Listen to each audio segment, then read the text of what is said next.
Bonjour à toutes et bonjour à tous et bienvenue dans le fauteuil sur votre chaîne Twitch TD Actu. Nikinia Simiong, très heureux de vous retrouver pour cette deuxième semaine NFL juste avant les matchs de 19h. Et oui, la première semaine est déjà dans les archives. Il est donc temps déjà de se pencher sur une deuxième semaine où des tendances vont peut-être se dégager. On espère voir autant de matchs à suspense par rapport à la semaine numéro 1.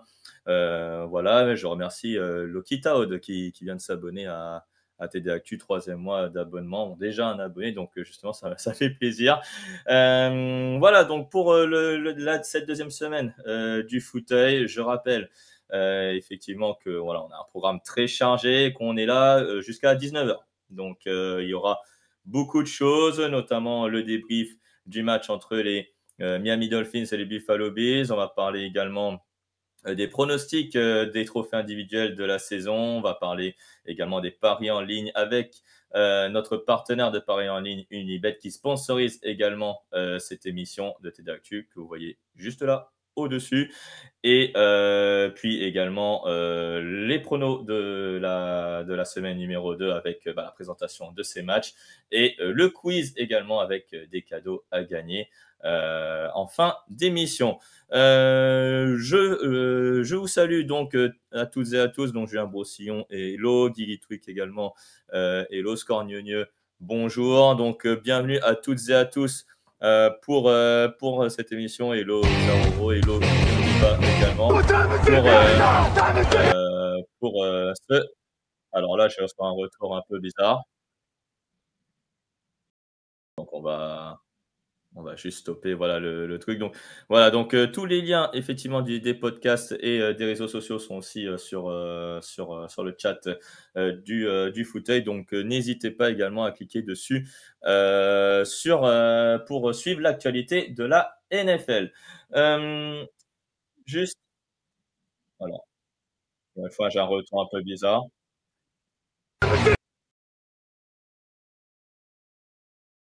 Donc voilà, on va continuer. Donc je remercie aussi Groomtir qui vient de s'abonner avec Prime, c'est son 5e mois d'abonnement. Donc voilà le programme de la semaine et donc cette émission sponsorisée toujours par Unibet. On a des petits problèmes techniques là en ce moment, là j'entends quelques sons, mais ça va être réglé au cours de l'émission, on espère. Donc voilà, on va se lancer donc dans cette émission et on va commencer par l'actu de la semaine, si vous voulez bien. Et la première actu cette semaine, j'ai décidément moi aussi des problèmes techniques. Là, voilà cette actu. Merci à Team Mail qui vient de s'abonner également via Prime, voilà, et qui est à son voilà qui vient de s'abonner à la chaîne. La principale info de la semaine sur TD Actu, c'est celle-ci que vous voyez à l'écran. Christian McCaffrey donc rejoint la liste des blessés. Et oui, Christian McCaffrey qui va donc louper plus que 4 matchs finalement, puisqu'il a déjà manqué le premier match de la saison face à l'équipe des Jets de New York. Et bien là, il sera absent pour les 4 prochains matchs des 49ers. Alors, est-ce plutôt un moyen de le préserver pour la saison et notamment les playoffs pour qu'il soit en forme? Peut-être, mais en tout cas, ce qui est sûr, c'est que Christian McCaffrey va manquer quelques matchs. Je pense que les 49ers, vu qu'ils ont vu la belle performance de Jordan Mason, je pense que la blessure se serait peut-être aggravée dans la semaine, ou alors peut-être que la blessure était déjà assez grave avant le début de la saison pour qu'il soit placé sur la liste des blessés. Donc Christian McCaffrey, donc qui sera donc bien sur la liste des blessés, et c'est donc Jordan Mason qui va prendre le relais, le coureur des 49ers qui a fait un très bon match donc face aux Jets et qui sera qui sera peut-être sur le feu des projecteurs. Pour surtout certains joueurs peut-être fantasy qu'il aurait pris après qu'ils ont su que Christian McCaffrey Il était sur la liste des blessés. Je vois, sur le chat, oui, tendon d'Achille, c'est ennuyeux. Oui, si MC ne sera pas, MVP probablement, bah oui, il y a des déçus effectivement en fantasy puisqu'ils pour la plupart, ils étaient choisis, il était choisi, heu, vers les premiers joueurs pris pour constituer leur équipe fantasy. Je vous avoue que c'est un peu mon cas. C'est un peu mon cas.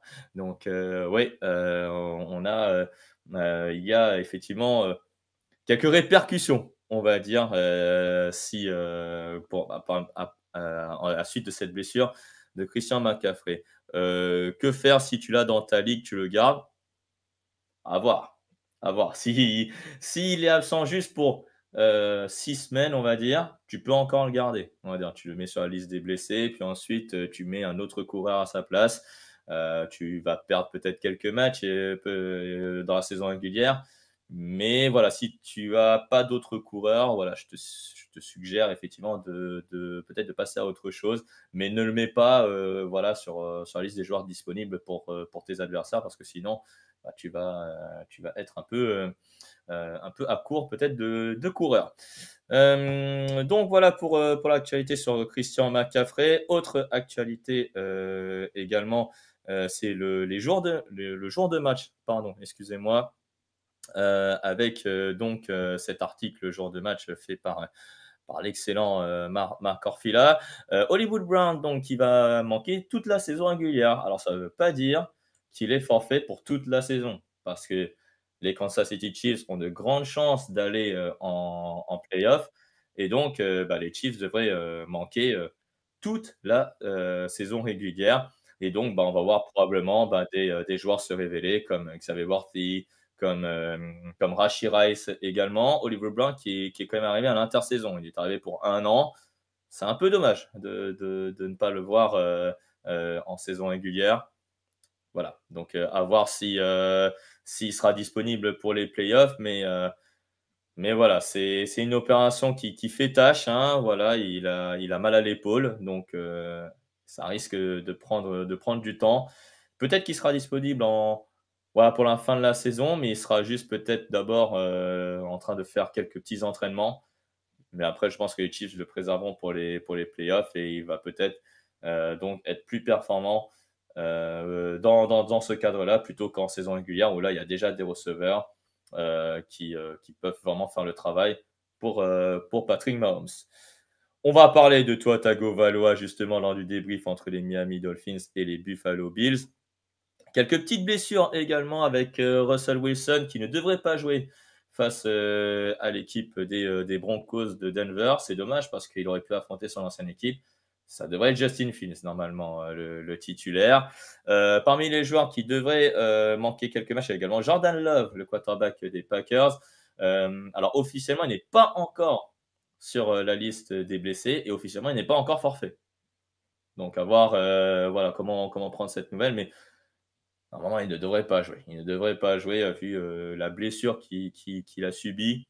Ça serait un peu être entre guillemets «suicidaire» de le titulariser face aux Colts, d'Indianapolis. Voilà, il y a également Zion McCollum donc qui devrait jouer donc le cornerback des Bucks face aux Lions. On a, Nate Wiggins qui va manquer le match contre les Raiders, qui a eu un accident de voiture. Voilà, décidément les Ravens, c'est les accidents de voiture. C'est un peu l'actualité aussi, hein. On a vu Marc Andrews également qui a eu un accident de voiture. Nate Wiggins également et dans ce cas. Parmi les joueurs qui ne jouent pas ce dimanche, on a Kalijah Kancey des Buccaneers, on a Julian Blackmon, le safety des Colts. Donc sur McCaffrey, on en a parlé. On a Jordan Addison également, le receveur des Vikings qui est forfait pour ce match donc face aux 49ers. Je vous rappelle que ce match sera diffusé sur M6+ et commenté par Alain Maté et Grégory Richard. Donc juste après le fauteuil, rendez-vous et connectez-vous sur M6+ pour le match entre les Vikings et les Niners. Toutes les modalités pour se connecter et pour regarder le match, c'est sur touchdownactu.com. Alors, ils sont très incertains ce dimanche. T. Higgins ne devrait pas jouer, normalement. Pour moi, il est forfait. Kenneth Walker, il est ce qu'on appelle doubtful en anglais contre face. Alors, je ne sais plus les Seattle Seahawks affrontent qui, mais en tout cas, il est il est quasiment forfait pour moi, Kenneth Walker, pour ce match. Donc, on devrait voir plus du Zach Charbonnet pour le coup. Du côté des Bears, peut-être un problème de receveur entre Romeo Dunze et Keenan Allen également. Et puis, les problèmes de linebacker aussi du côté des Seahawks entre Tyrell Dodson et Jérôme Baker. Voilà pour la partie jour de match. Donc, les principaux forfaits et incertitudes pour vos matchs de dimanche.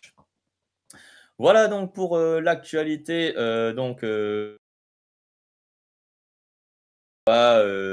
On va passer au débrief. Donc, entre les Miami Dolphins et les Buffalo Bills, il est déjà là à l'écran. Kevin Renaudet est avec moi encore une nouvelle fois cette semaine. Bonjour Kevin.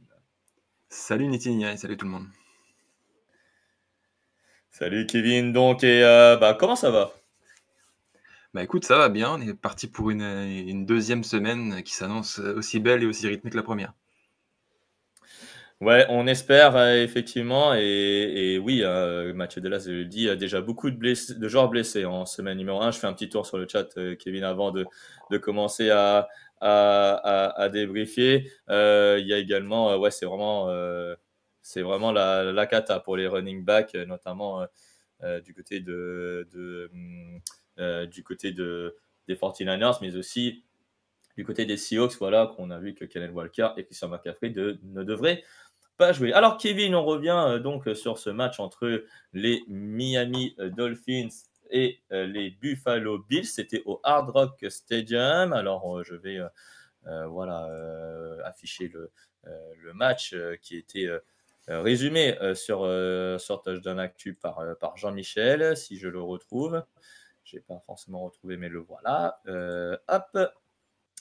Et voilà, on va afficher donc victoire des Buffalo Bills donc chez les Miami Dolphins 31-10. Et comme l'a titré donc Jean-Michel sur le site Touchdown, soit catastrophe donc pour toi Tagovailoa qui sort en milieu de troisième quart-temps, enfin plutôt au début pardon du troisième quart-temps après une énième commotion cérébrale. C'est quand même sa 5e commotion cérébrale depuis qu'il est en NFL.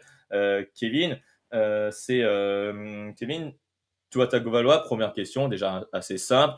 On a fait un article. Bon, on va en parler là aujourd'hui. Est-ce que pour toi, il devrait prendre sa retraite ou alors voilà, il devrait peut-être mettre déjà un trait à cette saison pour pouvoir continuer en NFL. Je pense qu'il y a quand même un consensus d'à peu près tous les Alors moi observateurs. j'ai des problèmes de son maintenant parce que Kevin je ne l'entends plus. Ok, Voilà. ok, ouais, je pense qu'il y a un consensus C'est quand bon. même assez global Ouais, de tous les observateurs c'est bon, tu peux y aller. Pardon, euh, excuse-moi. qui, euh, qui, qui pensent que oui, il devrait mettre un terme au moins à cette saison, mais plus globalement même à sa carrière. Déjà, avant même cette commotion, il y en avait eu d'autres les saisons précédentes où on avait tendance à penser qu'il était peut-être temps de penser à faire quelque chose à son sujet et puis de mettre un terme à tout ça. Ouais, on le voit, au moindre choc à la tête, il reste par terre, il y a plus grand-chose qui répond, la lumière s'éteint et ça se passe mal pour lui. Donc, ouais, c'est dur d'imaginer le voir aller beaucoup plus loin dans cette carrière parce que il peut tout simplement prendre aucun risque. Après, je trouve qu'il aurait quand même pu développer d'autres capacités pour se mettre à terre plutôt que de se jeter la tête la première. Il sait qu'il est fragile, il continue à se jeter la tête la première dans un défenseur. L'ironie du sort fait que c'est Damar Hamlin qui lui donne ce choc. Quand on sait ce qui s'est passé pour lui il y a peu de temps. C'est un peu ironique malheureusement, mais ouais, je pense que au moins pour cette saison, ça devrait s'arrêter pour lui parce que c'est vraiment très dangereux pour la suite de sa vie, pas juste sa carrière, mais pour sa vie. Alors, on va parler du match de Tua Tagovailoa face aux Bills de Buffalo avant sa blessure parce que c'est un match qui promettait beaucoup, mais ça a un peu fait pchit, on va dire, notamment au niveau du suspense. Alors, Tua Tagovailoa, si on affiche les stats, notamment du joueur de Miami, il est quand même pas nécessairement maladroit. 17 sur 25, 145 yards, un touchdown, 3 interceptions. Ces 3 interceptions, et notamment les 2 dernières, c'était quand même assez laborieux en attaque du côté de Miami face à une très belle défense des Bills. Ouais, bah j'ai quand même été assez surpris. Je m'attendais à voir des Dolphins un peu meilleurs que ça, surtout un Tagovailoa qui, même avant sa blessure, a été assez catastrophique, tu l'as dit. Mais finalement, on retrouve les mêmes Dolphins que la saison dernière, qui étaient très très forts contre les faibles et finalement qui ont du mal à confirmer face aux forts. Surtout quand il s'agit d'affronter les Bills, qui semblent être une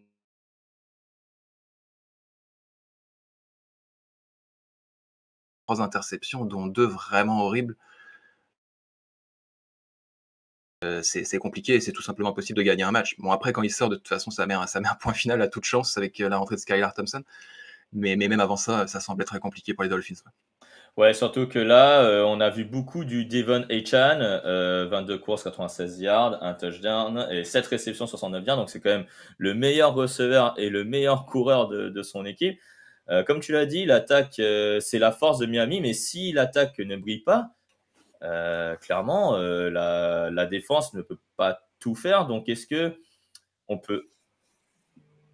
Ouais, ouais, Ok. je t'entends, je t'entends. Putain, c'est pas vrai, pas possible. Attends,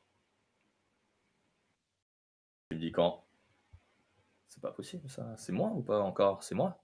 Je suis sûr que c'est moi. Putain, mais j'ai pas une connexion de ouf là. Commotion du fauteuil en Ok. live. Ah, c'est revenu. Ouais. Une nouvelle fois, on a des, comme j'ai dit, on a des problèmes techniques. Ça y est, c'est revenu. Donc, apparemment, Fricazo, il nous dit qu'on est revenu. Donc, je disais, donc, sur l'attaque de Miami, des Miami Dolphins. Donc, on a Devon Achane qui a particulièrement brillé. 22 courses, 96 yards, donc, et 7 réceptions, 69 yards, et donc un touchdown. Mais le reste de l'attaque n'a pas forcément brillé. Et vu que la défense ne peut pas tout faire, sachant que c'était quand même les Bills en face, s'il n'y a pas de plan B du côté de Miami Dolphins sans Tua Tagovailoa, est-ce que ça risque d'être difficile pour Kevin, pour Miami, Kevin, pardon. Bah oui, forcément. On a un Tyreek Hill qui performe pas vraiment sur ce match. Jalen Waddle, on n'en parle même pas. Donc oui, tous s'est rabattu sur Devon Achane qui a fait ce qu'il a pu et il l'a plutôt bien fait au final. Mais oui, c'est compliqué. D'autant plus qu'avec Skylar Thompson, ça va être encore plus compliqué de nourrir Tyreek Hill, Jalen Waddle. On se demande comment ça peut tourner. On a vu que ça parlait aussi d'éventuellement un quarterback vétéran qui pourrait rentrer dans l'équation, mais là, ça paraît compliqué. Les défenses qui vont affronter les Dolphins, maintenant, ils vont juste se mettre à 3 sur Etienne et puis on n'en parle plus. C'est fini. Donc, ouais, c'est Ouais. difficile de voir où s'en vont les Dolphins sans Tagovailoa. Ouais. Ouais, alors là, on a dit après le bug qu'il y a une commotion de la connexion. Ouais, c'est bon. Est-ce que c'est le mot du week-end? Peut-être, hein, on verra bien, mais oui, ça sent, comme disait Frikazoui, ça sent le sapin pour les Dolphins, hein, effectivement. Miami qui effectivement sans Tua Tagovailoa pourrait galérer, effectivement, sachant que la défense n'a pas forcément fait un grand match non plus, justement, en parlant de défense et de l'attaque donc des Bills. Kevin, il faut dire que les Bills n'ont eu que 23 minutes le ballon, mais pourtant, ils mettent 31 points. Bon, voilà. Avec un Josh Allen qui n'est pas en mode super-héros, un James Cook enfin décisif et une défense incroyable. Donc, les Buffalo Bills, avec cette victoire, c'est de nouveau les grands favoris pour la FC Est. Bah, ça semble se diriger vers là avec un James Cook qui se fait un prénom de plus en plus, qui est longtemps dans l'ombre de son frère Dalvin et qui maintenant performe vraiment très bien maintenant que les Bills lui font confiance. Il a fait un match exceptionnel. C'est sûr que Josh Allen semblait un peu moins bien, mais on voit qu'il y a d'autres armes finalement dans cette équipe des Bills et ça performe vraiment plutôt bien. C'est la force de toute façon de ces Bills qui semblent cette année plus forts offensivement que défensivement. Donc quand l'attaque performe, ben, on a des Bills qui sont finalement toujours aussi dominants, même s'ils ont perdu des armes à l'intersaison. Ouais, alors sachant que dans le match, les Buffalo Bills, on va dire, ont fait moins de yards que les Miami Dolphins. Josh Allen, là, on voit 13 sur 19, 130 yards, un touchdown. James Cook, tu l'as dit, homme du match, triplé, 11 courses, 78 yards et une réception, 17 yards. Mais l'homme du match, Kevin, est-ce que c'est pas Sean McDermott, tout simplement, l'entraîneur des Bills, qui a mis un plan qui marche quasiment tout le temps face aux Dolphins? Est-ce que là, on a encore vu une domination de Sean McDermott sur Mike McDaniel? Est-ce qu'on ne résumerait pas à ça, finalement, ce match-là? Ouais, finalement, c'est vrai que le coach des Bills se révèle, lui qui fait pas forcément partie des noms qu'on cite en premier quand on parle des meilleurs coachs de NFL. Et pourtant, bah, il est là, oui, comme on l'a dit un petit peu avant, il a perdu des armes offensives notamment, mais ça performe toujours. Il met encore 31 points à cette équipe des Dolphins qui est pas la plus mauvaise défense, en liste. Donc, ouais, c'est plutôt impressionnant et en plus, je trouve qu'il a évolué par rapport au 1er match où Josh Allen avait beaucoup couru. Là, il a presque pas couru du tout. On a quand même changé des choses dans le plan de jeu, on l'a adapté aux Dolphins et ça a vraiment très bien marché. Ils continuent à dominer cette équipe des Dolphins depuis un bon moment maintenant. Ouais, c'est vrai que c'est le jour et la nuit par rapport au match précédent, 2 courses de yards Ouais. pour Josh Allen, alors que je crois que le précédent match, il avait fait quasiment 80-90 yards pour 2 touchdowns. Ouais, il n'a pas eu besoin de courir pour sa vie, sachant que la ligne offensive était meilleure. Et c'est vrai qu'on a vu une défense. Alors, il n'y a que 2 sacs hein, entre avec Ed Oliver et Von Miller, mais il y a eu des pressions, 10 pressions sur le backfield offensif, donc coureur ou quarterback. Et puis, on a eu aussi des joueurs qui se sont révélés, notamment, bah, on voit Jamarcus Ingram, 2 interceptions, dont un pick 6. Jamarcus Ingram, c'est un joueur qui a déjà 28 ans et ses 2 premières interceptions en NFL. C'est quand même incroyable le nombre de joueurs que Sean McDermott révèle alors que beaucoup de titulaires sont absents. Je pense notamment à Matt Milano sur le poste de linebacker, à Micah Hyde sur le poste de safety. Et puis, tu as Terrell Bernard également qui sera absent pendant plusieurs semaines. Mais voilà, c'est cette capacité à révéler des joueurs inconnus et et il en fait des joueurs, on va dire, suffisamment bons pour la NFL. Est-ce qu'elle est là, la force de Sean McDermott? Est-ce que c'est là où on voit que c'est un grand entraîneur? Ouais, ouais, bah, il arrive à développer des joueurs, à prendre le temps avec eux. Ingram, c'est un exemple. Je rajouterais aussi Damar Hamlin, finalement, Mm. qui a longtemps été remplaçant, qui était, qu'on savait pas trop qu'est-ce qu'il allait donner. Puis là, il s'y sort aussi du lot sur ce match. Donc, ouais, c'est à ça aussi qu'on reconnaît effectivement les bons coachs. Ils vont chercher des joueurs, ils prennent le temps de les développer. Quand les titulaires stars s'en vont, ben, il fait rentrer les gars qu'il a développés pendant quelques années et ça fonctionne. Donc, chapeau à lui. Voilà, donc Sean McDermott qui écrase de nouveau McDaniel. Les Buffalo Bills écrasent les Miami Dolphins 31-10. Donc les Buffalo Bills donc à 2 victoires, 0 défaites et les Miami Dolphins à l'équilibre désormais, une victoire, une défaite. Merci à Théophane des Vikings donc de cet abonné avec Prime, 11e mois d'abonnement, dont un mois consécutif. Donc merci encore à lui. Alors oui, alors oui, normalement, il y a des problèmes techniques là en ce moment, donc on est en train de régler ça avec Camille Sarabène à la technique. Mais normalement, ça devrait aller. Donc voilà pour la suite de l'émission. Et justement, la suite de l'émission, Kevin, et le thème de la semaine, pour concerner les trophées individuels. Et oui, on a fait beaucoup de previews concernant les équipes et notamment ceux qui vont gagner le Super Bowl, ceux qui vont être en playoff. Mais on n'a pas forcément fait les trophées individuels donc de la saison. Et donc, avec Kevin et avec les membres de la rédaction TD Actu, eh ben, on s'est concerté voilà, pour les principaux trophées individuels de la saison. Donc, on va faire le trophée donc, du MVP, le trophée du joueur offensif de l'année, joueur défensif de l'année, également les rookies offensifs, rookies défensifs de l'année, et puis l'entraîneur de l'année, donc le coach de l'année. Et puis, à chaque trophée, bah, je vais vous dire effectivement les descriptions pour ceux qui suivent la NFL que depuis cette saison ou depuis quelques années. Alors, Kevin, on est parti donc sur le trophée de MVP, tout d'abord pour commencer. Et on a 2 principaux candidats pour la rédaction. Donc, le premier candidat, c'est Patrick Mahomes, donc le quarterback des Kansas City Chiefs.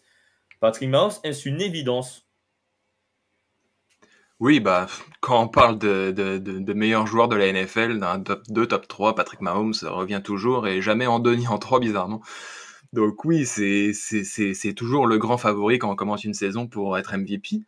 Après, on le voit, les Chiefs, de plus en plus, chaque année, ils montent en puissance tranquillement, ça commence pas fort et Patrick Mahomes souffre de ça. finalement, il a qu'un titre de MVP et il a du mal à aller en chercher d'autres parce qu'il y a une montée en puissance et il part de loin quand on arrive en deuxième partie de saison. Est-ce que ça va se reproduire cette année?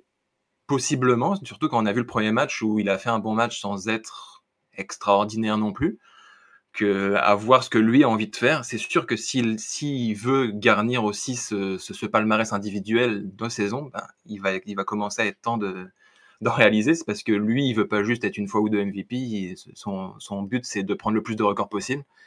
Et ça passe aussi par 3-4 titres de MVP dans sa carrière. Ouais, ça passe par deux ou trois titres de MVP dans sa carrière. Et donc, Patrick Mahomes, il a déjà remporté 2 fois le titre de MVP. Et puis, on a un concurrent également pour Patrick Mahomes, selon la rédaction. On n'en a pas trop parlé lors du résumé. C'est Josh Allen, donc le quarterback des Bills de Buffalo. Il a fait un grand match donc, lors de son premier match. Là, un match plutôt sans erreur, on va dire, lors de son deuxième match. Est-ce que on a ces deux prétendants donc sont des favoris évidents pour le titre de MVP, donc entre Patrick Mahomes et Josh Allen. Oui, bah, on a parlé de Mahomes et puis en numéro 2 vient souvent Josh Allen aussi. C'est vrai que sur ces 2 premiers matchs, je trouve, il donne une impression de MVP. Il sort de la grosse perf individuelle en premier match et le deuxième match, ça va un peu moins bien, mais il assure un match sans erreur et finalement, il maintient sa cote très, très haute. En plus, c'est un quarterback qui court. On l'a vu l'année dernière avec Lamar Jackson que le jury aime bien aussi ce genre de performance et ce genre de coup d'éclat. C'est quelqu'un qui marque beaucoup de touchdowns au sol aussi. C'est celui qui en marque le plus dans la NFL parmi les quarterbacks. Donc oui, c'est un gros candidat aussi. En plus, bah, qui dit moins d'armes dit besoin d'en faire plus, besoin de plus de coups d'éclat, besoin de plus de longues passes. Et au final, c'est ça qui permet de monter dans les votes. Et oui, Josh Allen derrière Patrick Mahomes, ça paraît une évidence. Alors, entre Patrick Mahomes et Josh Allen, je ne sais pas si Camille, on peut lancer un petit sondage donc entre ces deux joueurs pour le chat, juste pour avoir l'avis du chat, pour avoir la tendance entre Patrick Mahomes et Josh Allen. Il y a eu d'autres candidats qui ont été cités, Kevin. On a CJ Stroud, on a Brock Purdy notamment également qui ont été cités. Est-ce que l'un des deux peuvent être des principaux outsiders, CJ Stroud ou Brock Purdy? Oui, bah souvent le quarterback de la meilleure équipe NFL finit très très haut, voire vainqueur. Donc Brock Purdy, typiquement dans une équipe des Niners qui semble très dominante, surtout en l'absence de Christian McCaffrey, peut gagner pas mal de votes et pourquoi pas figurer. Il a été dans le top 5 l'année dernière. Et puis bah, CJ Stroud, même chose, avec des Texans qui ont bien commencé leur saison. Et lui, par contre, qui a beaucoup beaucoup d'armes pour briller chaque semaine. À voir. Mais oui, c'est deux très beaux candidats aussi. Ouais, alors Tiken 174 qui dit encore une fois que les quarterbacks pour le MVP, j'ai envie de te dire, on est un peu obligé. Parce que si Christian McCaffrey, comme disait Victor Rouillet avant le début de la saison, dit qu'il ne remporte pas le titre de MVP avec cette saison incroyable, qu'est-ce que tu veux faire? Qu'est-ce que tu veux qu'on fasse? Donc, c'est vrai que entre Patrick Mahomes, Josh Allen, CJ Stroud, Brock Purdy, là, on a quand même des candidats principaux au titre de MVP. C'est assez étonnant, par exemple, que Lamar Jackson, qui est quand même le MVP en titre, n'a pas été cité, Kevin. Est-ce que ça te surprend un peu? Non, parce que finalement, il gagne 2 MVP en n'étant jamais cité parmi les favoris MVP avant ces 2 saisons-là. Il commence souvent en sous-marin et puis il profite de saisons où il n'y a pas de quarterback qui sort du lot et bah, il l'emporte sur des joueurs non quarterback qui sont un peu moins hype au niveau du jury. Donc non, je suis pas surpris, mais ça veut pas dire qu'on va pas le retrouver très très haut dans les votes en fin de saison. Ouais, et là, on verra donc sur cette saison si un des quatre donc, va gagner le titre de MVP. En tout cas, il y a quand même de grandes chances que ces quatre-là vont se battre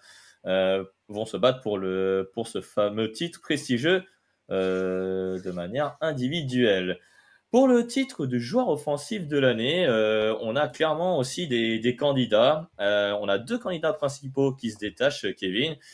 On a l'évidence peut-être, hein, alors peut-être plus maintenant, puisque là il a fait un match très discret contre les Buffalo Bills. C'est Tyreek Hill, donc qui fait partie des favoris. Et puis, on a un joueur qui revient en force, et c'est peut-être dû à son premier match incroyable contre les Packers. C'est Saquon Barkley, donc le running back des Eagles. Comment dire? Est-ce que pour ce trophée-là, un receveur ou un coureur, plus un coureur qui peut être récompensé, un receveur aussi peut être récompensé? C'était le cas de Justin Jefferson notamment en 2022. Et est-ce que toi, ta préférence irait vers qui? Tyreek Hill ou Saquon Barkley pour le moment? Bah, c'est sûr que ma réponse aujourd'hui est peut-être pas nécessairement la même qu'elle aurait été la semaine dernière, avec un Tyreek Hill dont le destin semble quand même étroitement lié à Tua Tagovailoa. Qu'est-ce qui va arriver avec lui est-ce qu'il peut revenir ou pas? À côté de ça, on a un Saquon Barkley qui portait les Giants ces dernières années, sans même avoir une ligne offensive, en tout cas l'année dernière. Et là, cette année, il découvre ce que c'est de jouer running back derrière une énorme ligne offensive. Et on l'a vu dès le premier match, ça a explosé dans tous les sens. Aujourd'hui, Saquon Barkley fait plus office de favori, j'ai envie de dire, que Tyreek Hill. C'est la NFL, ça change chaque semaine. Il y a aussi toujours le quarterback qui n'est pas élu en MVP, souvent se rabat sur le titre de joueur offensif de l'année. Donc il y a aussi cette donnée-là à prendre en compte pour ce trophée-là. Mais aujourd'hui, Saquon Barkley semble au-dessus des autres, d'autant plus que, on l'a dit juste avant, Christian McCaffrey va rater beaucoup, beaucoup de matchs. Il semble définitivement écarté de cette course-là. Donc oui, aujourd'hui, Saquon Barkley, c'est le grand favori.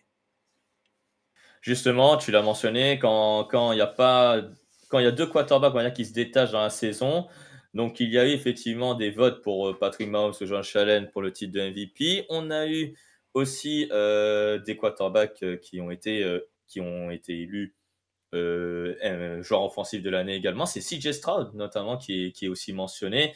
Toi, tu crois deux quarterbacks MVP ou joueur offensif de l'année et joueur offensif de l'année, pardon. Oui, oui, bah c'est un schéma qui s'est souvent reproduit les dernières années. Alors pas l'année dernière où justement on manquait de quarterbacks vraiment décisifs et impressionnants sur toute la saison, ce dont a profité Lamar Jackson et aussi Christian McCaffrey. Mais oui, c'est un schéma qu'on a vu extrêmement souvent par le passé. La plupart des titres d'Aaron Rodgers l'ont vu dominer un quarterback et ce quarterback vaincu a obtenu le titre de joueur offensif de l'année. Donc oui, c'est un schéma qui serait pas étonnant si on a un combat Mahomes-Allen jusqu'à la fin de la saison. Alors là, je vois que je suis un peu flou là sur la caméra, donc là, il y a pas un souci technique de mon côté. On va régler ça plus tard. On va passer au joueur défensif de l'année. On a un grand favori, c'est TJ Watt, Kevin, le grand favori donc pour ce titre de joueur défensif de l'année. Est-ce que c'est aussi ton cas? Oui, TJ Watt, il y a toujours l'épée de Damoclès au-dessus de sa tête sur les blessures. C'est un joueur qui finit rarement les saisons, ou en tout cas sans rater le moindre match.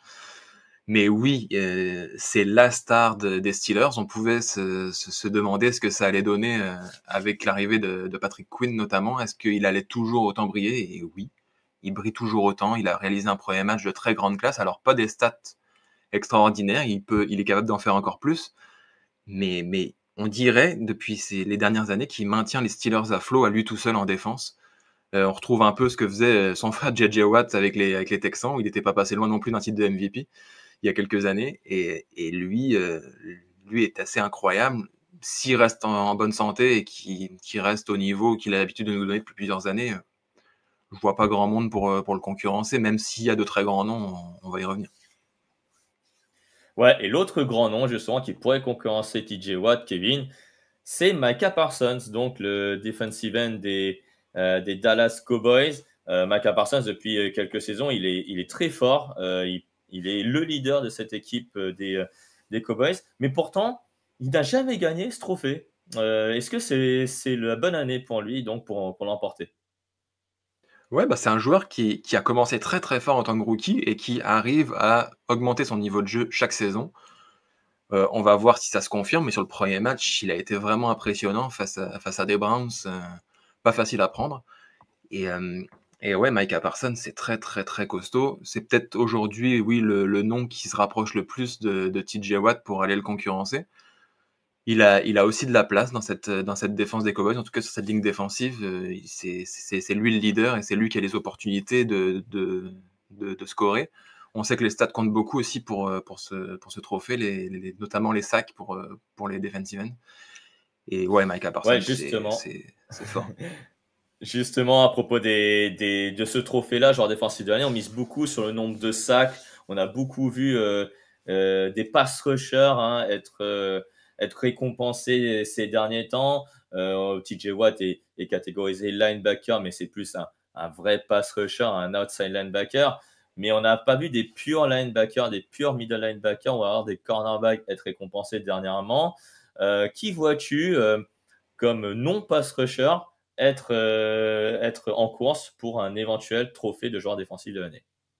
Ouais, tu l'as dit, c'est un peu la course à la stat, ce trophée et puis c'est une donnée qu'on retrouve pas mal, dans la NFL d'aujourd'hui, mais par exemple, un Fred Warner mériterait clairement de figurer dans cette liste, comme un Roquan Smith l'année dernière aurait pu mériter de figurer dans cette liste. C'est des joueurs tellement omniprésents, mais c'est sûr, ça fait pas de sacs, ça fait pas d'interception, mais ça sauve tellement, tellement de situations, ça sauve des touchdowns, c'est ultra important. Aujourd'hui, la défense des 49ers serait pas ce qu'elle est sans Fred Warner, mais malheureusement, c'est difficile de le voir cité dans ce genre de trophée parce que bah, il fait pas 15 sacs par saison, il fait pas d'interception, donc ça le fait descendre dans les votes, malheureusement. Alors là, on nous signale dans le chat, surtout sur le trophée de joueur offensif de l'année, est-ce que tu vois Amon-Ra St. Brown ou Mike Evans? C'est une possibilité, c'est vrai que Saint-Brown est passé un peu au travers sur son premier match, il a pas performé. Mais oui, pourquoi pas Mike Evans aussi, il est ultra régulier. Je pense il a plus de 10 ans à 1 milliard chaque année, c'est colossal. Il fait partie de ces receveurs peut-être un peu sous-cotés aussi C'est par rapport prodigieux, quoi. à Hmm. c'est prodigieux. Et puis ouais, il fait partie de Ouais. ces receveurs un peu sous-cotés, je pense, malheureusement. Mais pourquoi pas? Alors après, il y a Toto Latrec qui nous mentionne Sauce Gardner, pourquoi pas, pour le titre de joueur défensif de l'année. Bon, à voir, hein, même si ça reste un cornerback de deuxième année, hein, c'est peut-être un des candidats pour plus tard. Peut-être pas cette saison, mais plus tard. Et oui, on n'a pas cité un joueur, mais qui était le joueur défensif de l'année, alors qu'il n'a que 14,5 sacs. C'est Myles Garrett, qui aurait pu avoir qui aurait pu être cité, mais il n'a pas été cité une seule fois par les membres de la rédaction. C'est quand même assez étonnant. Est-ce que Myles Garrett, tu le vois aussi parmi les outsiders ou tu le considères pas vraiment comme un prétendant pour le titre de joueur défensif de l'année? Je le vois un poil derrière les deux joueurs qu'on a cités avec Nick Bosa, Max Crosby. Voilà, c'est des joueurs qui performent beaucoup, qui font beaucoup de stats. Myles Garrett, il a quand même des petits problèmes de fragilité une fois de temps en temps et cette course-là va être tellement serrée que j'ai peur qu'un joueur qui rate 2, 3 matchs soit déjà un peu trop derrière pour exister dans les votes.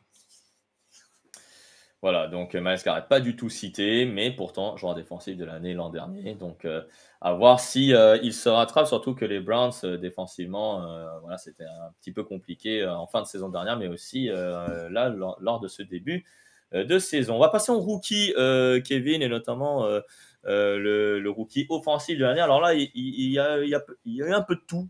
On va dire dans les rookies offensifs de l'année. Donc moi, je vais te citer quatre joueurs et tu vas me dire lequel et un de tes favoris pour ce trophée. Donc on a Caleb Williams, le quarterback des Bears. On a Jaden Daniels, le quarterback des Commanders. On a Xavier Worthy, le receveur des Chiefs. Et on a Marvin Harrison Jr., receveur des Cardinals. Lequel tu vois remporter le trophée de rookie offensif de l'année, sachant que cette draft-là, la draft 2024, était une draft très offensive, donc c'est normal qu'on a beaucoup de candidats. Ouais, beaucoup de candidats et moi je vais avoir une préférence pour le numéro 1 de la draft finalement, Caleb Williams. J'aime beaucoup la politique qu'ont menée les Bears. Ils n'ont pas été chercher un quarterback pour construire autour, ils sont venus le chercher pour être la dernière touche et qu'il soit déjà entouré pour performer.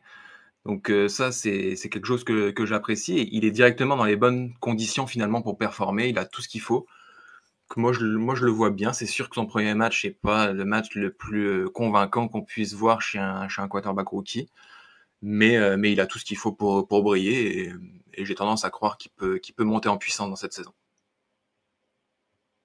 Ouais, clairement, je pense que Caleb Williams est bien entouré, a les arguments pour faire une très grande saison et voilà, une très belle année rookie. vu comment on l'a entouré, que ce soit en termes de cible ou même sur la ligne offensive, même si elle a connu un match un peu difficile contre les Titans dans la première semaine. Voilà, à voir ce que ça va donner lors de cette deuxième semaine. On a hâte de voir ça.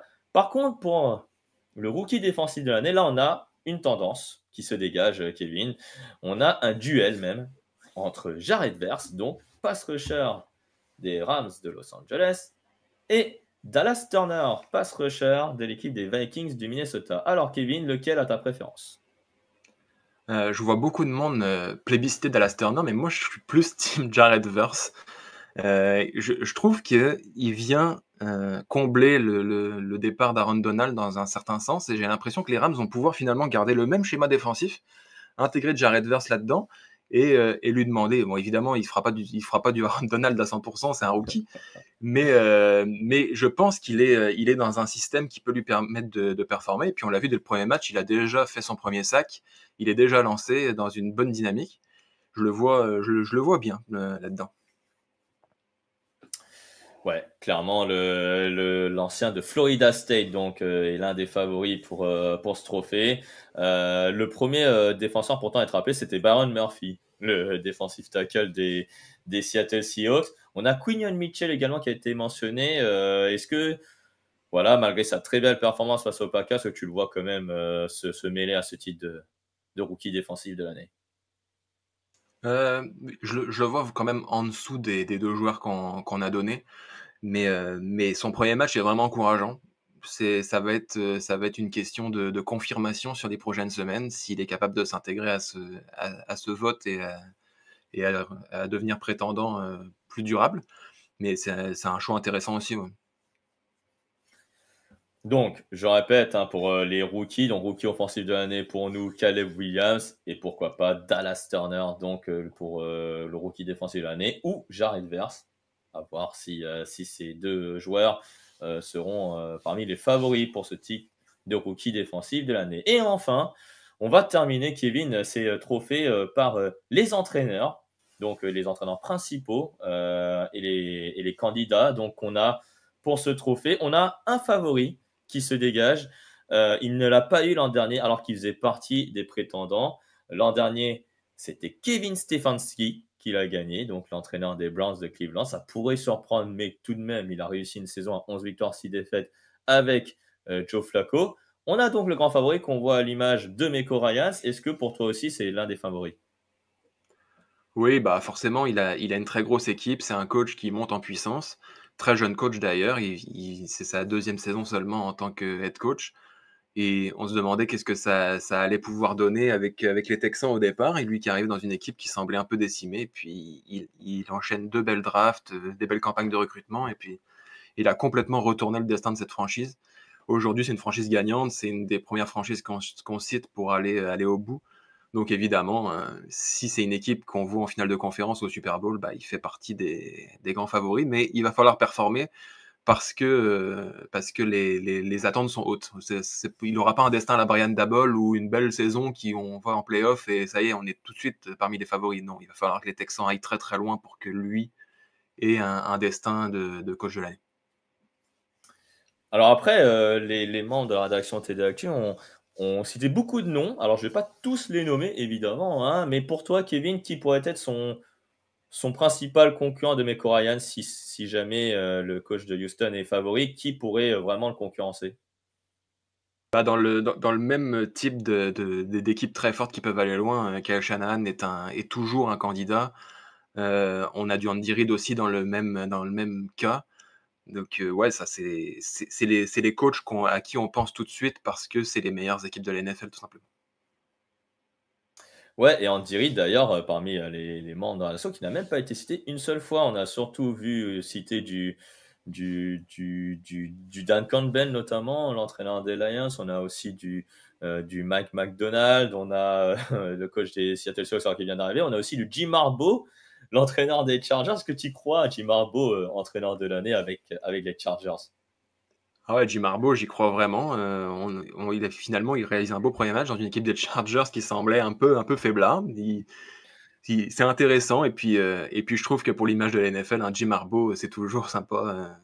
C'est un coach qui fait beaucoup parler de lui, qui est toujours assez amusant à regarder. Si vous n'avez pas grand-chose à faire devant un match de Chargers, regardez Jim Harbaugh s'exciter tout seul sur la touche, c'est toujours très divertissant. Ouais, ça faisait partie.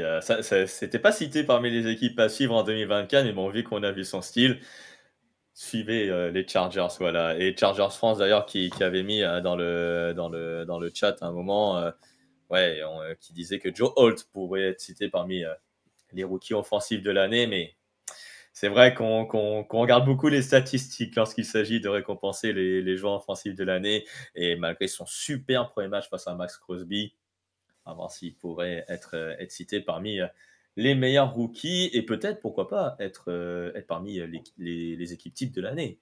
Pourquoi pas, ça peut être possible également sur la ligne offensive. Donc, je rappelle, hein, pour les prétendants aux principaux titres, donc pour le MVP, Patrick Mahomes ou Josh Allen, pourquoi pas. On a pour le joueur offensif de l'année, on a Tyreek Hill ou du Saquon Barkley également. On a pour le joueur défensif de l'année, donc du TJ Watt ou du Micah Parsons. Voilà, sinon, il y a peut-être Fred Warner qui peut aussi y prétendre également. Pour le rookie offensif de l'année, on peut y avoir du Caleb Williams hein, ou alors pourquoi pas du Jaden Daniels également. Les deux premiers choix de draft qui vont peut-être se battre pour ce trophée. Pour le rookie défensif de l'année, on a Jared Verse ou Dallas Turner, donc le pass rusher des Vikings du Minnesota. Et puis enfin, pour l'entraîneur de l'année, le favori de Meko Ryans, ou alors peut-être d'autres entraîneurs qui peuvent y prétendre, comme Dan Campbell, notamment l'entraîneur des Lions. Kevin, merci beaucoup d'avoir fait ces trophées de la semaine, ces trophées individuels avec moi. Toujours un plaisir. Toujours un plaisir, effectivement. Et puis, on va donc s'arrêter là pour le thème de la semaine. Et n'hésitez pas sur le chat à donner aussi vos préférences, voilà, et vos favoris pour ces trophées individuels. On va continuer, en tout cas, à en parler de ces trophées tout au long de la saison. Oui, on n'a pas parlé du comeback player de l'année. Alors, il y a des mentions, notamment, il y a du Rodgers, il y a du J.K. Dobbins, bon, pourquoi pas. Mais bon, on l'a pas fait parce que sinon, ce trophée, il est un peu biaisé, je trouve, hein, le trophée du comeback player de l'année. Mais ça reste un trophée, ça reste un trophée. Il peut y avoir de Saquon Barkley, d'ailleurs, hein, comme comeback player de l'année. Bon, voilà, à voir ce qui va se passer. Alors, on a des news aussi dans les effectifs. On a Evan Engram, apparemment, qui est forfait pour le prochain. J'en ai Kenneth Walker III qui est forfait également qui confirme finalement qu'il est forfait pour le match de Seattle Seahawks. Donc Kevin, tu restes avec nous pour le dernier thème qu'on va faire ensemble, les paris en ligne avec notre partenaire de paris en ligne, Unibet. Alors, moi, je vais me connecter sur le site Unibet. Alors, j'espère que ça ne va pas couper, à moins que Camille, tu pourrais peut-être partager d'un coup, parce que apparemment, quand je partage mon écran, ça bug. Oui, je suis flou, oui, on a des problèmes de performance du côté de ma caméra. Donc, je vais afficher donc le site unibet.fr. Voilà, ça y est. Voilà, on a donc les cotes donc, qui sont présentes sur le site unibet.fr. Voilà, ça va, j'espère que ça va afficher. Voilà, c'est bon. Donc, on va regarder ça, Kevin. Donc, on a des cotes simples, effectivement, dans le lot. Quelle cote simple jouerais-tu pour cette semaine? Moi, ma cote préférée cette semaine, c'est la victoire des Rams contre les Cardinals, que je trouve étonnamment haute. Quand j'ai concocté l'article sur les paris en ligne cette semaine, ils étaient quasiment à 2 de cote face aux Cardinals. Ça s'est un peu baissé forcément avec le monde qui a dû se jeter. Ouais, je la vois à 1,81 encore quelques minutes avant le fauteuil, il était à 1,84. Donc, mais ça vaut encore vraiment le coup d'aller les chercher à ce prix-là. Ça semble quand même d'avoir de bonnes chances d'arriver cette victoire des Rams.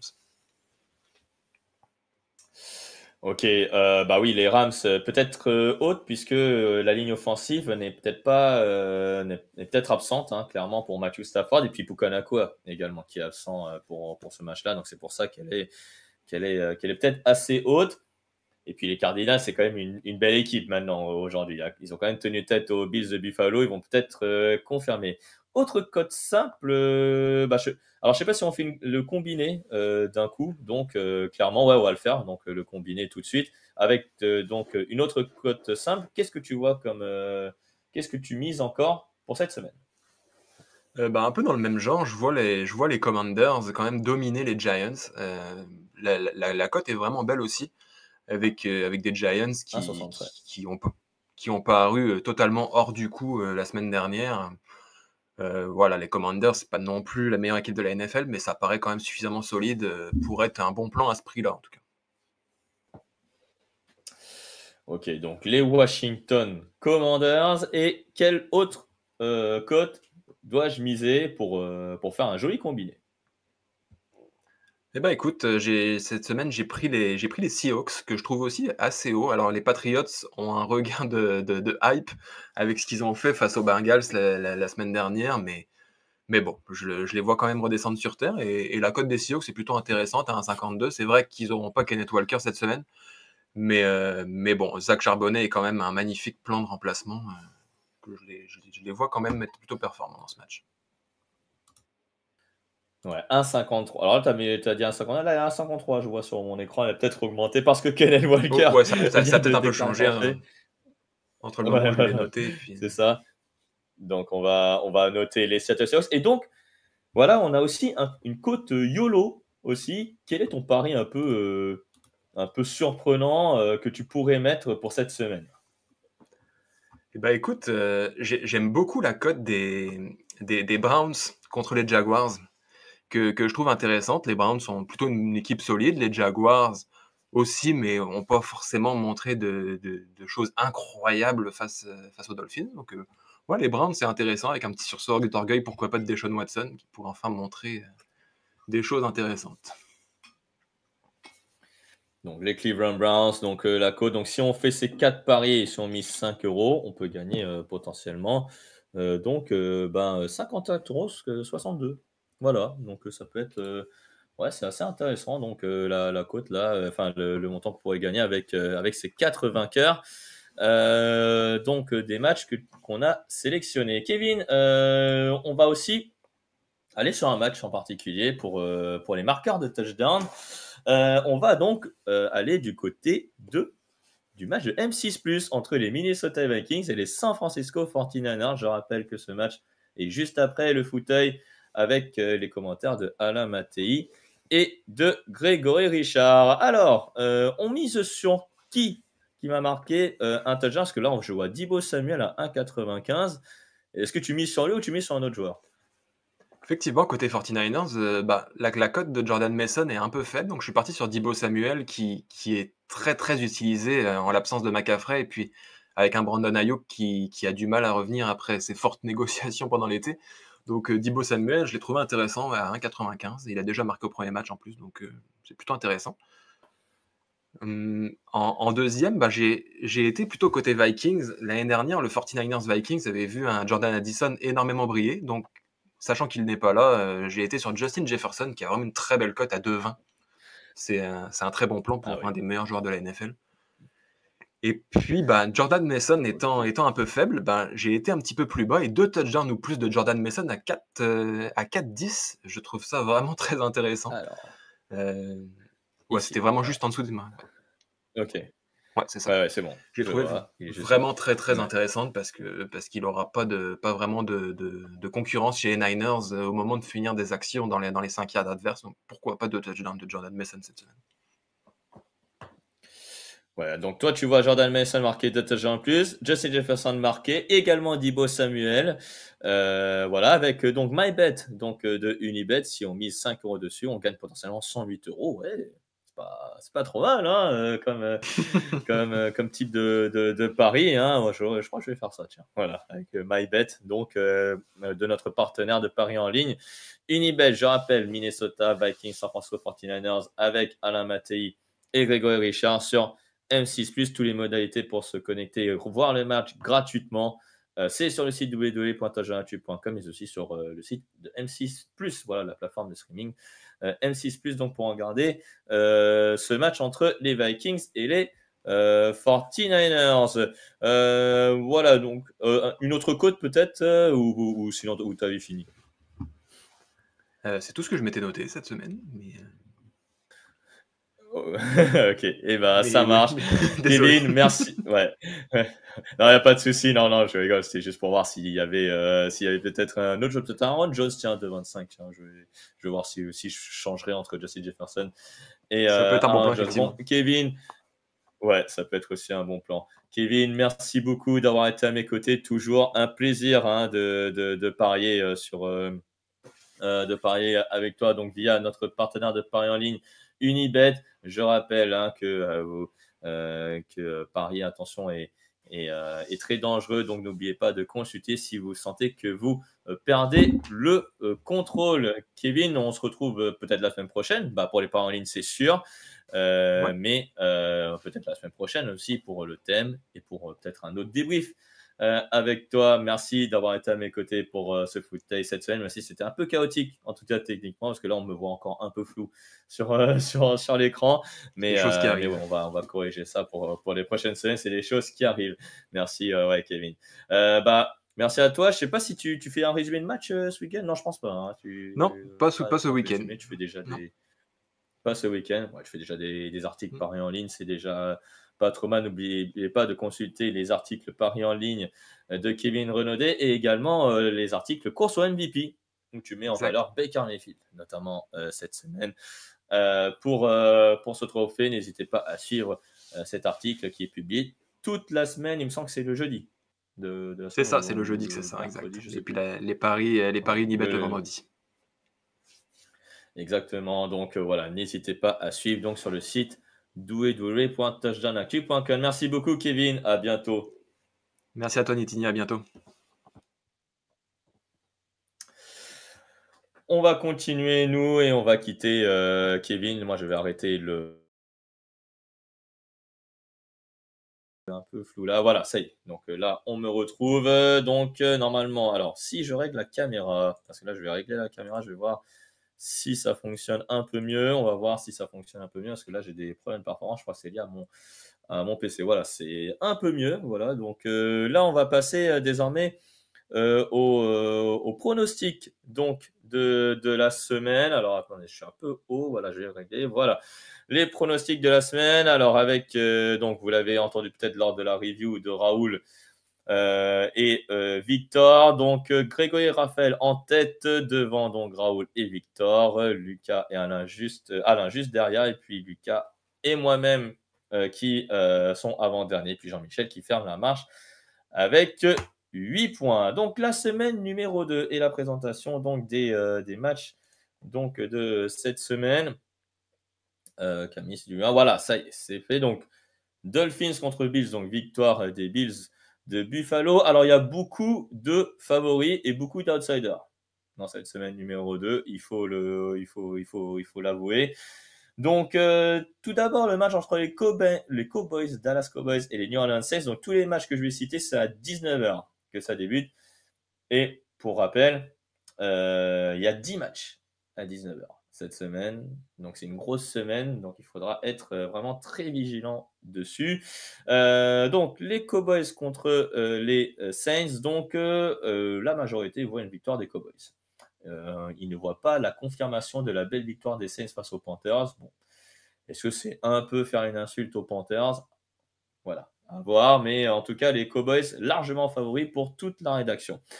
Lions Buccaneers, pareil. Grosse majorité, donc, majorité large pour les Lions de Détroit, sachant que les Buccaneers ont quand même fait un très bon match hein, lors de leur première semaine. Donc, on voit les Lions remporter, mais est-ce que c'est aussi évident que lors du Cowboys Saints? Ça, c'est pas sûr. Ça, c'est pas sûr parce que voilà, les Lions sont quand même une très très belle équipe et les Buccaneers aussi. Donc là, je pense qu'il y aura des points. Je pense qu'il y aura des points entre ces deux équipes. Alors, ensuite, les Packers contre les Colts. Unanimité pour les Colts, puisque, oui, alors, comme disait Irad 1979, tu n'es pas si catégorique. Moi, je pense qu'avec la source de Jordan Love, il y a des grandes chances que les Colts l'emportent. Parce que oui, les Packers ont aussi une très belle défense, mais les Colts, sur ce qu'ils ont montré contre les Texans, il faut qu'ils confirment. Il faut qu'ils confirment et je les vois confirmer parce que Shane Steichen et l'effectif des Colts sont quand même jeunes, certes, mais les Packers, je pense que le facteur quarterback va peser. Je pense que le facteur quarterback va peser et donc Malik Willis qui débute n'a jamais été gage de succès et on l'a vu chez les Titans. Est-ce qu'au Packers ça a changé Ça, c'est pas sûr. Unanimité également pour les Jets contre les Titans après le premier match assez catastrophique de Will Levis. On ne voit pas une résurrection du quarterback de deuxième année. Donc, victoire des Jets qui est une équipe beaucoup plus solide, beaucoup plus expérimentée. Donc, c'est pour ça probablement que l'ensemble de la rédaction voit les Jets gagner ce match. Le match sur M6+, donc entre les Vikings et les 49ers, et à l'unanimité, les 49ers devraient s'imposer. Voilà, les 49ers, malgré l'absence de Christian McCaffrey, devraient prendre ce match. Après, les Vikings ont fait quand même bon match contre les Giants, mais voilà, c'était les Giants en face. Donc, on va voir s'il y a le facteur peut-être domicile qui peut entrer en compte. Mais les 49ers voilà, pourraient être vraiment très solides, que ce soit offensivement et défensivement, pour remporter ce match. Ensuite, les Patriots contre les Seahawks, toujours à 19h. Tout le monde a mis les Seahawks, sauf Jean-Michel, qui a mis les Patriots de New England. Jean-Michel donc croit à la confirmation du match des Patriots face aux Bengals de Cincinnati avec une victoire à domicile face aux Seattle Seahawks. L'ensemble et les autres membres de la rédaction, pas du tout. Voilà, et que les Seahawks vont mettre la main sur ce match. Les Seahawks vont affronter les Broncos, puis ensuite les Patriots. Avant la saison, on disait ouais, le calendrier au début, ça va être très très très facile. Est-ce que ça va être facile contre les Patriots? Pas si sûr, pas si sûr. Donc à voir si les Seahawks vont confirmer aussi leur victoire contre les Denver Broncos. Deux équipes qui ont perdu lors de la première semaine, les Commanders de Washington face aux Buccaneers de Tampa Bay et les Giants de New York face aux Vikings du Minnesota. Et presque à l'unanimité, on a les Commanders, sauf Victor Rouillet qui mise sur les New York Giants. Il a dit sa justification, Victor Rouillet, lors du podcast de review. Je vous invite à le reconsulter si vous l'avez oublié. Mais en tout cas, les Commanders de Washington, grand favori pour l'ensemble de la rédaction et moi-même aussi, d'ailleurs. Voilà, je trouve que les Commanders ont quand même une équipe qui a montré quand même de bonnes choses dans la première semaine face aux Buccaneers, mais c'était un peu trop tendre, alors que les Giants, c'était vraiment le néant lors de la première semaine, et moi, j'y crois pas du tout à une résurrection de l'équipe de New York face aux Commanders, surtout que c'est à l'extérieur pour l'équipe de New York. Unanimité, une nouvelle fois, cette fois-ci, entre les Chargers de Los Angeles qui se déplacent chez les Panthers de la Caroline. Voilà, les Panthers, ils ont vraiment loupé leur premier match face aux Saints de la Nouvelle-Orléans et donc l'ensemble de la rédaction ne les voit pas se redresser face à une équipe des Chargers qui ont remporté un très gros match quand même face aux Raiders de Los Angeles pour un premier duel de division pour Jim Harbaugh. Donc, l'ensemble de la rédaction voit une confirmation donc de la victoire des Chargers sur les Raiders. Donc, pour une deuxième victoire, peut-être, face à l'équipe des Carolina Panthers. Jaguars-Browns, peut-être l'un des matchs les plus serrés de cette semaine. Pourtant, une majorité de la rédaction voit les Jaguars l'emporter. Les Browns de Cleveland sont privés de Nick Chubb. Deshaun Watson a passé une mauvaise semaine avec ses accusations une nouvelle fois hors terrain. Bon, à voir hein, si Jacksonville arrive à être structuré en tout cas en attaque et à ne plus faire excusez-moi, les pertes de balles qu'il y avait notamment lors du match contre Miami, je pense qu'ils peuvent l'emporter effectivement. Et malgré tout, moi je vois quand même les Browns l'emporter grâce à leur défense. Mais si les Jaguars n'arrivent pas à marquer des points face à cette défense des Browns, les Browns pourquoi pas, avec quelques éclairs de Deshaun Watson, pourrait l'emporter. Voilà, donc c'est pour ça que ce match est plus serré qu'on peut le croire dans les pronos de la rédaction, même si l'ensemble de la rédac voit, une majorité voit les Jaguars l'emporter. Ravens contre les Raiders, unanimité pour les Ravens. Les Raiders n'ont pas montré grand-chose face aux Chargers de Los Angeles. En attaque, ça avait bien commencé, mais ensuite, ça s'est un peu liquéfié. On va dire, ça s'est un peu... c'était un peu haché, on va dire, du côté des Raiders, alors que les Ravens contre les Chiefs, ils étaient vraiment pas loin de l'emporter. Donc, je pense que les Ravens ont repris leur sérieux et vont probablement l'emporter. Voilà. En plus, ils sont à domicile. Il faudrait peut-être un miracle pour les Raiders s'imposer sur ce match-là. Mais bon, j'y crois moyennement, on va dire, à moins d'un grand concours de circonstances, peut-être un Lamar Jackson qui pourrait se blesser. Voilà, ça pourrait arriver, mais les Ravens sont vraiment beaucoup plus forts que les Raiders sur le papier et vont probablement le montrer sur le terrain. Là, on a un match serré. Duel de division, donc NFC West, entre les Cardinals de Arizona et les Los Angeles Rams. Donc c'est un match à 22h cette fois-ci. Donc là, on est sur les matchs à 22h. Donc on sera du côté de Glendale. Il y a Raoul et Lucas qui voient les Cardinals d'Arizona confirmer peut-être une très belle prestation offensive contre les Bills de Buffalo. Alors que pourtant, malgré leurs blessures, Alain, Raphaël, Grégory, Victor, Jean-Michel et moi-même, on voit les Rams de Los Angeles l'emporter. Il y a toujours Matthew Stafford, il y a toujours Cooper Kupp et il y a toujours Kyren Williams. Donc, ces absences pourraient peut-être galvaniser l'attaque de Los Angeles, sachant que Sean McVay est un coach offensif. Voilà, c'est un entraîneur offensif. Et clairement, on voit que les Cardinals ont aussi leurs arguments avec Kyler Murray, Marvin Harrison Jr., James Conner, qui a fait aussi un très bon match. Pourquoi pas avoir une surprise Cardinals, même si les Rams restent tout de même favoris, malgré tout.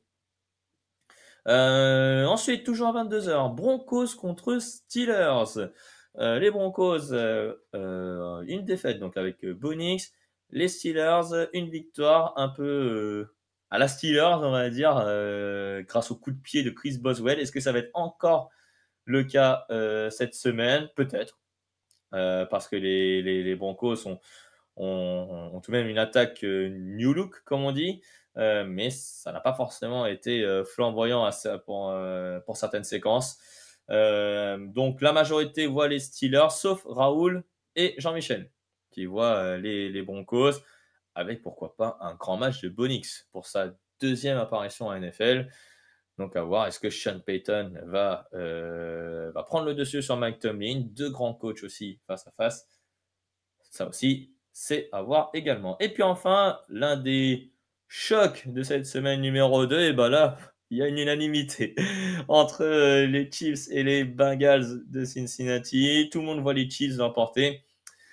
Sans doute parce que la majorité a vu comment les Bengals de Cincinnati se sont cassés les dents face aux Patriots de New England. Mais pourtant, Joe Burrow, c'est quand même l'un des rares quarterbacks à avoir 3 victoires contre Patrick Mahomes. Hein. Donc de là avoir peut-être une extra motivation face aux Chiefs de Kansas City, à voir. À voir. Donc c'est clairement un match où, ok, l'ensemble de la rédaction a fait l'unanimité, mais peut-être que justement il y avait eu un peu de rodage du côté des Cincinnati Bengals, parce que c'est la première semaine. Donc voilà, Zach Taylor a toujours un tour de magie contre les Chiefs de Kansas City, il va peut-être l'utiliser. Voilà, sur ce match-là. Joe Burrow aussi. Mais en face, les Chiefs vont peut-être prendre leur revanche parce que c'est quand même leur bête noire et Patrick Mahomes en a sans doute à cœur de faire un gros match face à cette équipe des Bengals. Voilà, donc le match entre les Dolphins et les Bills a lieu à Buffalo. Non, c'était à Miami. C'était à Miami et le match s'est déjà passé de King 10-98. Donc, les Buffalo Bills qui l'ont emporté. Donc chez les Miami Dolphins. Le Sunday Night Football, donc le match dimanche soir, la nuit dimanche à lundi. chez nous en France. Les Texans de Houston qui reçoivent les Bears de Chicago. Donc les Texans de Houston à l'unanimité, là aussi. Un match entre CJ Stroud et Caleb Williams. Voilà, une opposition qui peut être aussi défensive, puisqu'on a deux entraîneurs à la mentalité défensive entre DeMeco Ryans et Matt Eberflus. Mais clairement, hein, les Texans ont une meilleure attaque que les Bears. Et vu ce qu'a montré les Bears en attaque contre les Tennessee Titans qui ont une solide défense, si les Texans sont quand même meilleurs en défense que les Titans sur le papier, je trouve que voilà, les Texans pourraient également voilà, mettre une deuxième victoire dans leur escarcelle et que les Bears vont de nouveau être à l'équilibre après ce match-là. Donc les Texans à l'unanimité, et ce n'est que logique après, malgré la victoire des Bears un peu difficile face aux Titans du Tennessee, et les Texans qui ont eu aussi une victoire difficile face aux Colts d'Indianapolis, mais qui se sont sortis avec beaucoup d'expérience et beaucoup de métier, on va dire, face aux Colts d'Indianapolis. Et puis le Monday Night Football, donc le match du lundi soir, de la nuit de lundi à mardi, qui va opposer les Eagles de Philadelphie aux Falcons d'Atlanta. Donc les Eagles, unanimité, après notamment leur très bon premier match face aux Packers de Green Bay. Là, ils sont de retour à domicile, donc face à une équipe des Falcons qui est clairement en rodage en attaque. Et on l'a vu avec Kirk Cousins, avec Drake London étonnamment transparent lors du premier match face aux Steelers. Est-ce que ça va être encore le cas face aux Eagles? Il y a de fortes chances. Il y a de fortes chances que ça se passe comme ça. Et l'ensemble de la rédaction et probablement peut-être la majorité voit les Eagles l'emporter donc face aux Falcons d'Atlanta. Voilà donc pour les pronos. Alors, on se laisse 10 minutes donc pour toutes vos questions à vous sur le chat parce qu'en fait, le quiz n'est pas prêt. Ouais, le quiz n'est pas prêt, donc on va se laisser le temps que vous posez les questions pendant que le quiz est en train donc de se charger. Voilà pour faire. Donc, posez vos questions et puis ensuite à 45, on va probablement débuter le quiz. Donc voilà. Donc bonjour à Seb Burnett également pour voilà pour ce chat. Donc n'hésitez pas à poser toutes vos questions. C'est votre moment et puis je répondrai avant le quiz donc qui sera lancé voilà dans quelques minutes. Donc voilà, n'hésitez pas à poser vos questions également. Voilà donc la nature de la blessure de Christian McCaffrey, donc c'est une blessure au mollet. Donc c'est une blessure au mollet, donc il a aussi une blessure au tendon d'Achille. Donc voilà, donc ça peut voilà prendre plus de temps à guérir. Donc pour la plupart, donc c'est pour ça qu'il est sur la liste des blessés. On en a parlé en début d'émission. Voilà. Merci Mathieu Delas pour Mathieu Delas qui fait partie de la rédaction de TD Actu. Pour les matchs, si vous avez le choix dans l'affiche où c'est imposé, Discord gneugneux. Alors non, on n'a pas le choix. Non, on n'a pas le choix. Alors oui, c'est imposé, mais c'est pas imposé par la NFL, c'est imposé par M6. Donc voilà, c'est comme ça que les matchs sont sélectionnés sur M6+. Alors, attendez, je regarde quelque chose.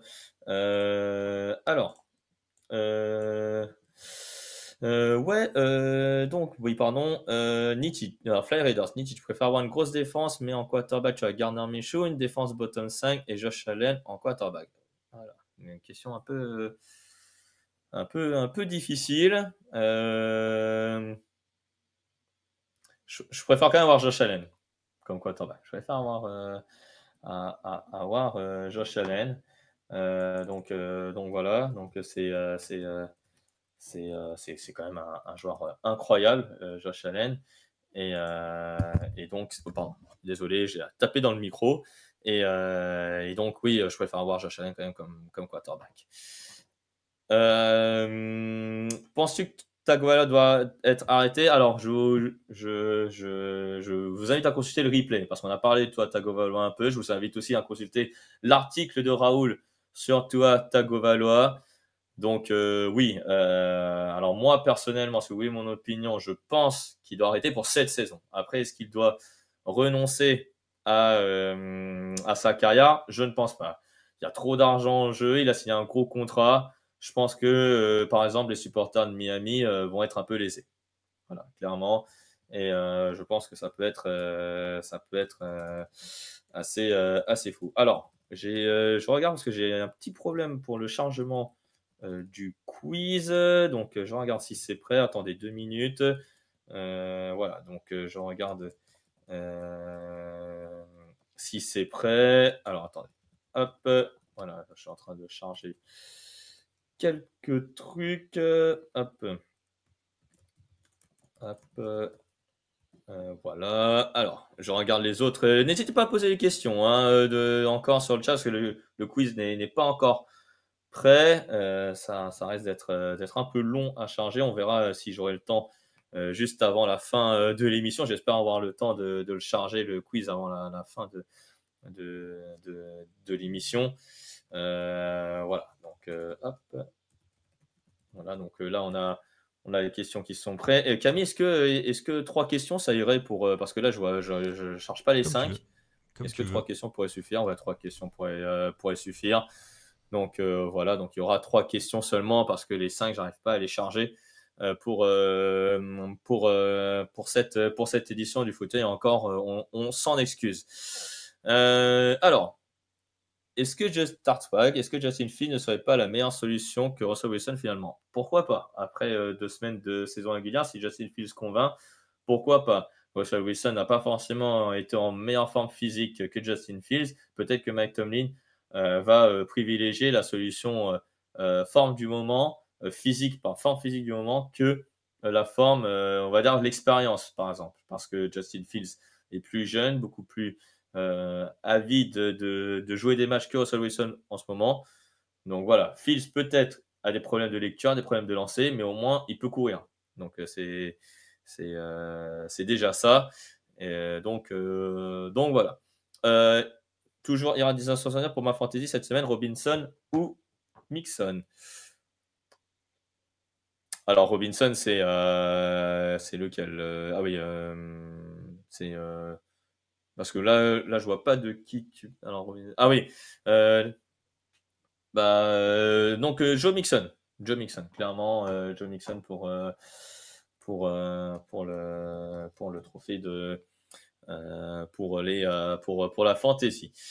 Hugues Dubois, hello, pour voir les autres matchs, vous utilisez quelle plateforme? Game Pass, DAZN, VPN? Bon là, je te conseille d'aller voir M6 Plus pour le moment pour voir déjà un match en entier en NFL pour voir les matchs entre les Vikings du Minnesota et les 49ers de San Francisco. Et puis voilà, donc DAZN également pour gagner l'ensemble de la NFL. Voilà, etc., etc. Alors, je charge ça y est, le quiz va être prêt. Donc, je vais charger enfin le quiz. Hop, alors.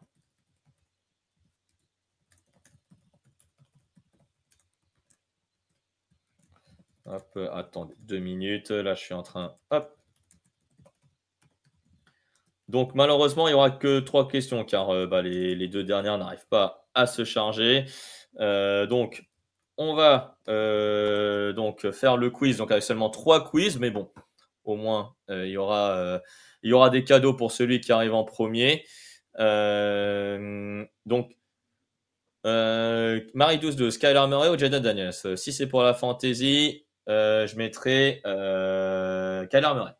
Kyler Murray face aux Rams parce que les Rams sont un peu plus permissifs que les Giants en défense, puisque Jaden Daniels, on ne sait pas, il a affronté peut-être les Buccaneers, mais avec la défense des Giants, voilà, ça peut être un peu plus compliqué à marquer des points pour Jaden Daniels. Bijan Robinson, effectivement. Donc Bijan Robinson ou Joe Mixon. Non, Joe Mixon. Parce que Bijan Robinson a peut-être du mal face à la défense au sol des Eagles. Donc voilà. Alors, je sais pas si Camille, t'es prêt pour le quiz. On a donc On va être 3 prêt questions. normalement. Voilà, donc je sais pas si c'est prêt. Voilà, merci à toi, Marie de Zeus, pour ta question. Mister Miscus et ferme. Kyler Murray ou Joe Burrow? Là, par contre, je vais dire Kyler Murray parce que si on parle fantasy, Kyler Murray.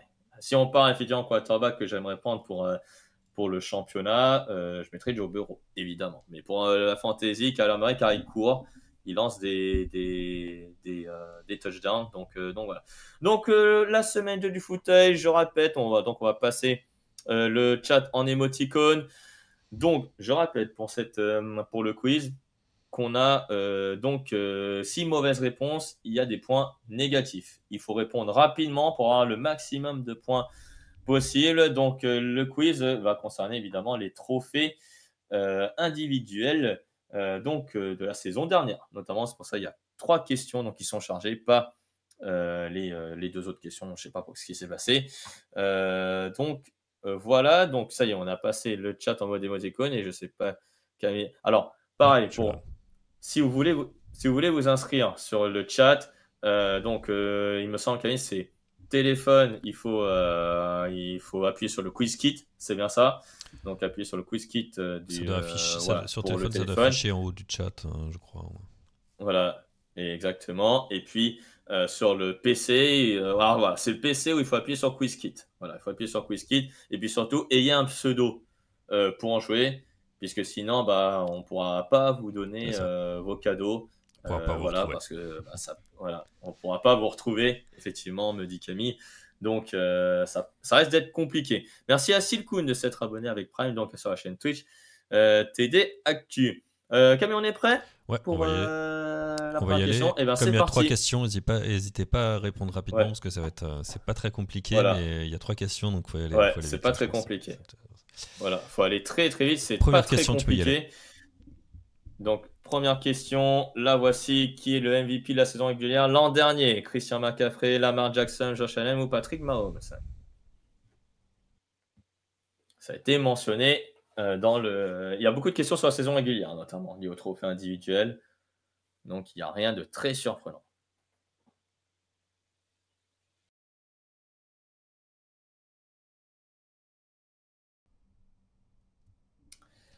Et la bonne réponse, là je vois enfin le quiz, donc ça c'est cool, c'est déjà une amélioration par rapport à la première semaine.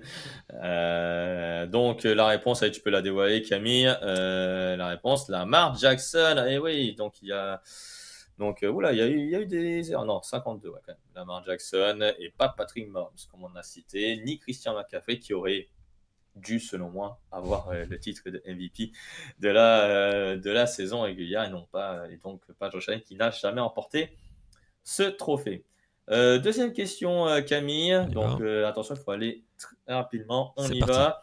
Pareil, ça concerne la saison dernière, qui est le joueur défensif, meilleur joueur défensif de la saison dernière. Voilà, il y a une petite erreur en plus dans dernière, donc c'est pour ça que ça n'a pas été chargé. Fred Warner, Myles Garrett, Max Crosby ou Trey Hendrickson?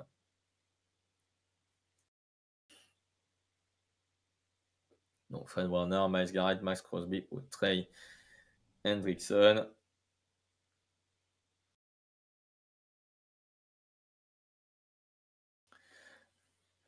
Et voilà, le temps est écoulé et je pense qu'on va dévoiler la réponse. Camille, si c'est bon, tu peux bien. Myles Garrett, donc, est le joueur défensif de l'année. 54 bonnes réponses, évidemment. Il y a quand même Max Crosby, 8 fois, mais bon, non, c'est bien Myles Garrett qui l'a emporté, qui n'est même pas cité parmi les joueurs potentiellement triomphables donc, pour le titre de joueur défensif de cette saison 2024. Et puis, dernière question, donc malheureusement, la troisième question, ça va être la suivante. Camille, si tu veux bien, on peut démarrer avec cette dernière question de la session de ce footage de cette deuxième semaine. Qui est l'entraîneur de l'année de la saison dernière? Est-ce Brian Daboll, Demi Corians, Dan Campbell ou Kevin Stefanski? Pour ceux qui ont super bien suivi cette émission, on l'a cité. Donc normalement, vous devez répondre bon à cette question.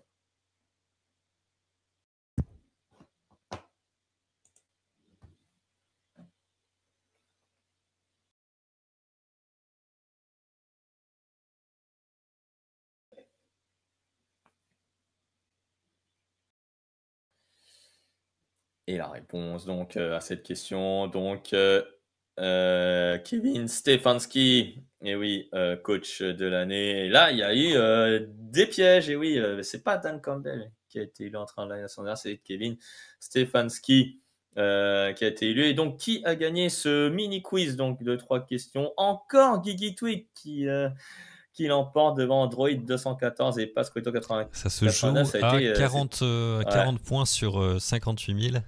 C'est très très bon. Ouais. Voilà. Après, est-ce que finalement, vu que Guigui Twig a déjà gagné, ouais, bon, je sais pas. On va voir avec Alain Maté, voir si Droid 214 à 40 points près mérite aussi un cadeau. Donc, à voir. Je sais pas, Camille, ce que tu en penses, mais on va voir s'il fallait mettre TJ Watt défenseur pour avoir plus de mauvaises réponses. Ouais, forcément. Voilà. En tout cas, voilà, 2 minutes 2 secondes. Ouais, Droid 214, désolé pour toi, mais oui. C'est à 2 millièmes de seconde, mais bon. Tu vas probablement te rattraper peut-être pour pour la semaine prochaine. Pas compris, il fallait cliquer dessus. Il fallait cliquer dessus, Madorel, pour répondre à la question qui était posée.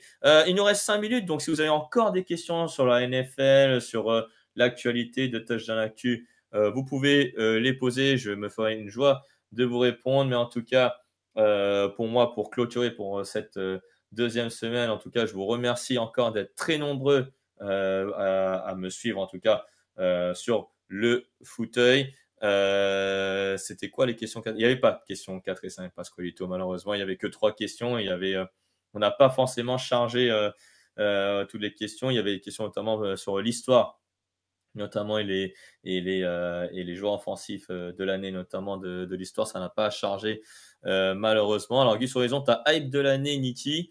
Ma hype de l'année, ouais, je dirais les Lions. Les Lions de Détroit. Je suis bien hypé par cette équipe cette saison en tout cas. Ils m'ont bien enthousiasmé l'an dernier. Je vais encore bien les suivre cette saison. Je dirais aussi les Rams qui m'ont bien plu la saison dernière et pourquoi pas voilà, et suivre cette saison également pour leur festival offensif. En tout cas, moi, j'en profite pour vous remercier sur cette semaine numéro 2 du fauteuil. Voilà, pour nous avoir suivis avec toute cette actualité donc sur touchdownactu.com. N'oubliez pas donc de laisser un pourboire sur le Tipeee, donc où le lien va être mis sur le chat, voilà, pour faire un don pour l'émission, mais aussi pour que l'actualité de la NFL continue sur touchdownactu.com. Vous pouvez retrouver évidemment tous les réseaux sociaux sur Touchdown Actu, Twitter, Facebook, TikTok, sur TD Actu, sur Instagram, Touchdown Actu. En entier, voilà, tous les liens sont mis sur le chat. Également, n'oubliez pas que cette émission a été sponsorisée par notre partenaire de paris en ligne, Unibet. Juste là, voilà, juste là. Unibet qui permet de parier sur la NFL, les marqueurs de touchdown, les rencontres, les combinés avec MyBet, etc. Donc voilà, je crois que j'ai fait le tour pour les remerciements. N'oubliez pas évidemment le match sur M6+, entre les Vikings du Minnesota et les San Francisco 49ers sur M6+. Toutes les modalités pour regarder M6+, sur votre plateforme de streaming préférée, c'est sur touchdownactu.com. Et puis vous aurez Alain Mattei et Grégory Richard en commentaire. Encore désolé pour les problèmes techniques du côté de l'émission. On va régler ça pour la semaine prochaine et également aussi pour le quiz. Désolé, on a eu aussi des soucis techniques. En tout cas, je vous remercie tout le monde d'avoir été encore aussi nombreux pour le fauteuil. Rendez-vous la semaine prochaine, encore à 17h30 sur cette même chaîne Twitch TD Actu.